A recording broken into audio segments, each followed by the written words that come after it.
You've seen there. Which is nice, because if you're going to come over from Vienna, you want to make sure you get a good amount of games. So I think it's nice that Absolutely so. England are using their subs. It's good, but it does mean there's a chance that they're going to be either well warmed up or a little bit tired, which may work in Scotland's favour. Well, yeah, but Scotland have also, all their girls have been playing on the first. So. I'm certainly hoping that they've all got their eyes in, everyone's ready to go. Our international referee once again is going to be Ruben from Romania, having just come off playing in one of their latest playoffs. I can't remember exactly where they're going to finish, but I think he's going to have a little bit more time for reffing now. And we're back to David as our head ref. And if we look down the list a little bit more, I think it's still Izzy that's doing the timing. England trying to get their supporters going with a bit of a clapping session.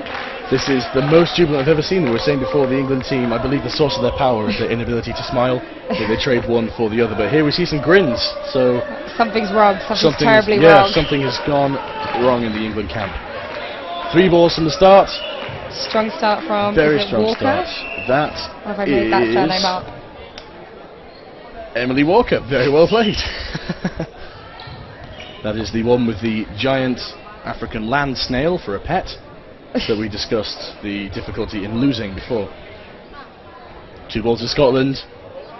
Men thrown from the wings directly at Ed Pickering, who we saw before in the England men's. Strong counter, very quick, playing on that near side. Oh, Laura Sandry's getting hit there, number 23 for Scotland. So targeting right in the centre, trying to pick out the heart of the Highlanders. And Phil Ford also taking the walk. 3 players then on the Scottish side. And Aiken Smith there just taking a glancing hit across his shoulder from the quick counter of Ed Pickering there. Only Elspeth, number 24, left, but she is an incredibly strong catcher. Would never count her out. We've seen an awful lot of her doing exactly that. You can come back again and predict things. That's bringing in fresh blood, Ollie Haig, number 42. Only been playing dodgeball for a year, but he's already managed to make his way into a high-level team in the UK. And you see here the mixed team for the Scotland Highlanders. That is actually really impressive in a year. That's less Obviously impressive. not impressive enough, not quick enough to avoid the low laser-like ball of Sam Maycock there, number 9 on the far side. Picking up the ball now, coordinating with his teammate Ed. Elspeth can't do it again. Really nail there on Elspeth. The England flags waving, the applause is here, but not quite the same atmosphere as the Austria game, as they've all gone out separate, celebrating with each other. But I feel like England have the most supporters who have came from home, which is quite impressive, back from the United States. They certainly have. There's an awful lot here. You can see there's a smattering here in the stands. You have to watch out that you're not saying something when you're sat in the crowds, that you're not saying something rude next to a player's parents. The teams are ready. And the second game is off. This is so far 1-0 to England in the mixed semi-finals, England versus Scotland. And the ball's going to bounce back towards the England guys. More than have to rain it down. And Scotland pass across to their strong winger, also relatively fresh to the team, Aiken Smith. A good block. What do you think of having 2 balls and only throwing 1? Throwing singles? Throwing singles is usually a dangerous tactic, we were discussing earlier. Just because the quality of the players here is such that anyone should be able to catch in a single ball is very, very difficult. It just slows the game down incredibly, doesn't it? It can go just ping-pong back and forth for a while. Yeah. I think we're more likely to see a team like England changing tactic quicker and throwing 2, throwing 1, depending on the situation. I think Scotland are going to stick to the plan a bit more. Then we get Ollie Haig offering to go and get the ball. This game is slowing itself down and time hasn't been stopped, so the ball hasn't left the court area completely. Oh, is that the rule? Ball goes way off court, they'll stop time to bring it back in, but when it's just around the court, it's still within the player's power to go and retrieve. I just thought it was like ref's discretion. Who knew? And again, a good jump from young Ollie Haig, but not good enough. You get picked off by an England ball. Ed Pickering there, very, very high counter. And he's just having a quick chat with the referee as to why he threw quite so high against the man already well over 6 foot. Number 92, I feel like, is the strongest male on the Scotland mixed team. When we were playing him, he was formidable. Absolutely so, yeah. He's had a good few years training at his university in the UK. Right on the line there, jumping on the line. Very close to the line. We've had an awful lot of people stepping out of the courts here. I bet you it's a good viewpoint. Fantastic viewpoint and Oh! wonderful catch. That is what they come to expect from Sam Maycock, number 9 for England, over on your far side. Phil Ford, good honesty there. Blocked one ball, the second one just clipped him on the shoulder as he steps off. Once again leaving Elspeth McKellar as the last bastion of hope for the mixed Scotland Highlanders team. Fun fact, it's her birthday today. It is her birthday today. She's 22. I don't know, I think she mentioned that last night. I have no idea of her age, I just know it's her birthday. So, happy birthday, Elspeth. You can't hear us. And she's looking for the catch. She's almost there. So close. Megan Rose, number 7 for England, very lucky not to have been caught out there. Fun fact, when the staff in the canteen brought her a cake when they heard people sing her happy birthday with a candle in it. No way. So we're coming back to Vienna. They've been remarkably friendly so far. yeah, everyone here has made us feel very welcome. Scotland having a huddle in with Frank Howarth leading the chat. That's right, he's assumed the position of manager of the Scotland Highlanders as well as coach for the women's and mixed teams. He's going to be going over there giving his analysis of what's going on so far, how he thinks the guys can improve. It may be time that we see some changes in the lineup. They do have a good number of substitutes, whereas the England team would have to be dipping into their remainder of their first team pool if they wish to make any subs. Yeah, with the coaches sat around chatting and eating an apple for England, doesn't look like we're going to get any changes from them. No, I think you see there Jess Goshawk right down the far side. Have to let the team manage themselves in this case. But we have seen a couple of changes. Will Jebb, number 11, and Megan Rose have come off, being replaced by Tom Stonehouse, number 4, and Bethany Dix over there near Ed Pickering at the front.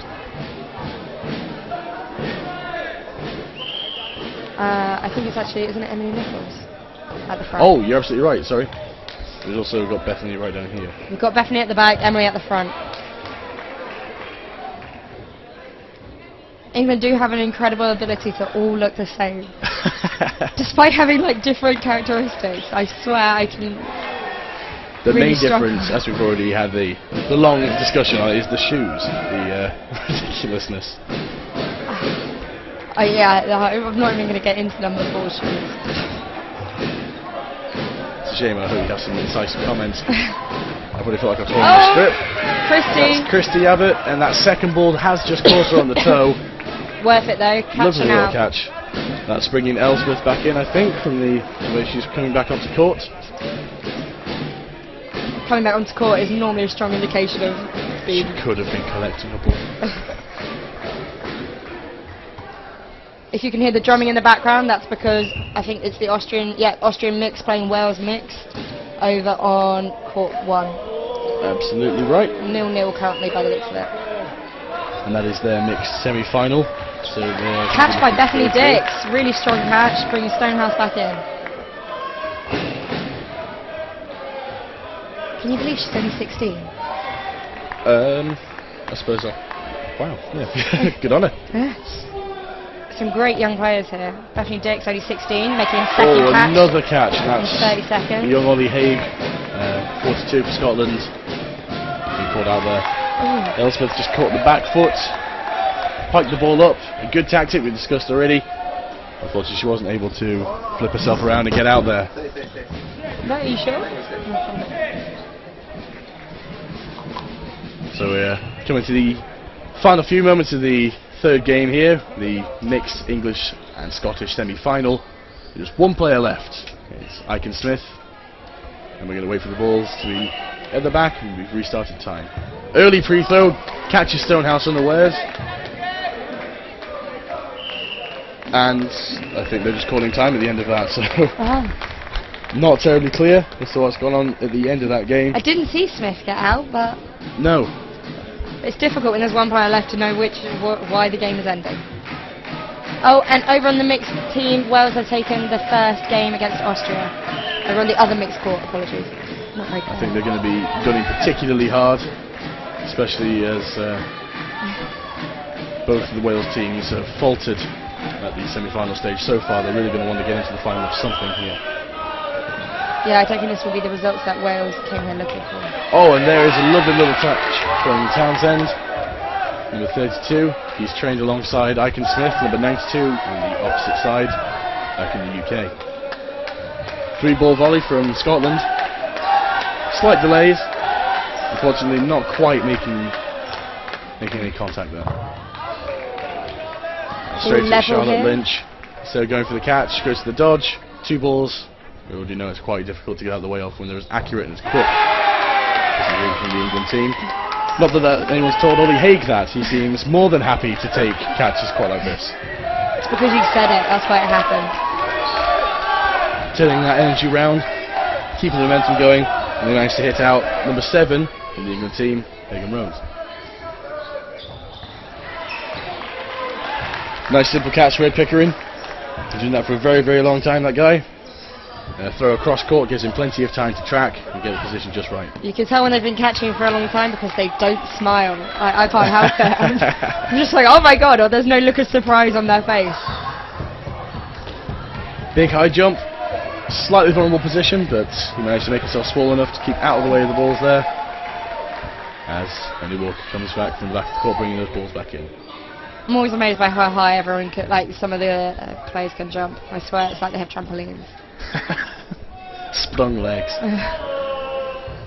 England using a bit of time here, running down that clock. They almost definitely used all their 5 seconds there. She stopped counting and only 1 ball was thrown. That was questionable. We've had a fair few of these where the 5 seconds definitely seem to have been 6 or 7. And then somewhere it's been 2 or 3. I mean... Here we're just waiting for that final ball when the referee starts the game. Now we're just looking at the Scotland players having a huddle. You can see Smith and McKellen going for the throw. They have all the time they need. The dodge from Walker there, number 20 in England, is enough. Great dodge from Elspeth, number 24. 2 balls of Scotland, electing to roll them across. Looking for the catch from the England throws, but they're very, very strong arms. Pickering and Stonehouse going for the high-low approach that we've seen from England a few times already. Let's see if we get the same again. Here it is, this time Tom's throwing high. Pickering's gone low. Looks like we've had a catch there though, bringing, or at least a hit. Ed Pickering is out of the game. That ball bounced before Smith was able to catch it on the Scotland side. And that second one just hit him top of the head. Oh, referees aren't sure, they're having a gathering. I think as Ed Pickering went out, I think it may have been for a catch, which will have brought Ollie Haig back in. And they need to discuss quickly. Pensive faces on the referees there, you can see. You know, David there from Austria and Rubens from Romania. Oh, They've just brought over David Dyke from Ireland. Your Come on, kinsman. Dave. Ref like you've never ref before. And the decision seems to be that the catch did count and Ollie Haig is back on court. Check a look at the replay of this. Ed Pickering. Nice little short tug. His classic shrug from... So Scotland leading this game now. Stonehouse not happy with this. He's over the court. Let's see if he's injured himself. He usually does. Spend a little bit of time on the floor. Game to Scotland. Amazingly dramatic finish there. I appreciate Stonehouse's commitment to a good show. Frank looking happy for Scotland's managing. Yep, I suppose it's the semi-final. I think on paper they'd say England were the favourites going in, but we definitely have Frank managing this side, wanting to try and steal the dreams a bit. I feel like you can see some sort of tension on the England now. They don't like losing a game. Absolutely not. Tom Stonehouse has come off. There's the rest of the Scotland girls offering their support. Sam Maycock will be in. He's very, very, very keen to get it going as quickly as he possibly can.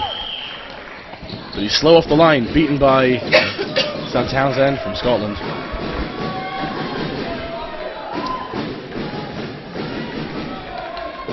Two goals from Scotland. Haig and Townsend Oh, number 32 fought by number 7 for England. So Megan, strong catch. We see an awful lot from her. Ollie not paying attention. Little Haig 42 from Scotland. Ed Pickering taking full advantage. Very accurate little shot there. Ooh, Smith needs to watch that back line.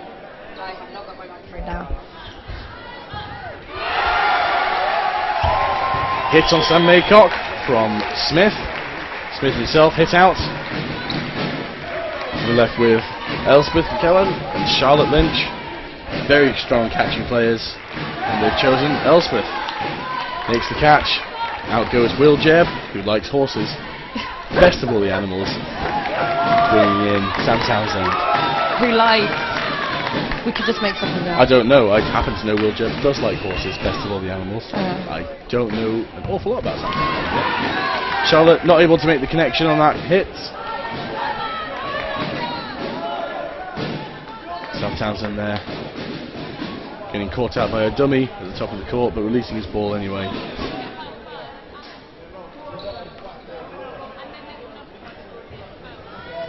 Play slow back down again. Line judge, no need. I think there's a hit there on Townsend. Once again, Elspeth in on her own. Very honest playing there. She says that her fingers, did she? I think she did. It was right between her legs, but she made a grab for it. Just a little bit too slow. Like I say, good player honesty. We've had a good amount of that, but that's it. That's over already. Oh gosh, did not realise Seemingly that. anticlimactic compared with the Austria semi-final, where the crowd definitely let us know what's going on. But this one here, ending with 4 to England and 1 to Scotland. Scotland will be going through to the 3rd place playoff, with the loser of the game that's currently going on our other court, which is Wales mixed and Austria mixed, and England will be going through to the mixed final with the winner of that other game. So have all England teams reached the final now? Are we at that point? I'm going to have to check our notes about the women's finals. I'll stop asking difficult questions. I'm pretty sure England, England and Italy, so yes, they did. That was the one where it was came right down to the wire. Very, very close indeed. And very impressive from the Italians to have made it all the way that far, because they've been coming for a few years now. Yeah. This is the first year they felt like a genuine threat to the longer established teams. So we'll have a quick interview with Will Jebb of the England Lions.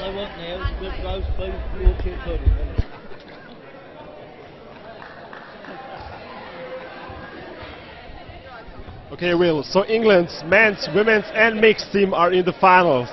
What's the secret for England's success? Just training and practice, really, keeping the training up, keeping the fitness levels up and getting the tournament practice. We're all from different clubs around the UK, so it's quite hard when we come together because we're not really trained together previously. So, it's nice to get the training sessions where we can play together, play as a team. So when we come to a tournament, we work together, as hopefully you've been able to see. Even though we've got strong players, it's the fact that we play together as a team that gives us the victories. And how was the game against Scotland right now? It was good. They pushed us probably more than we've been pushed so far. We dropped our first game against them. We've got a few areas to work on before the final, but hopefully it'll all come together.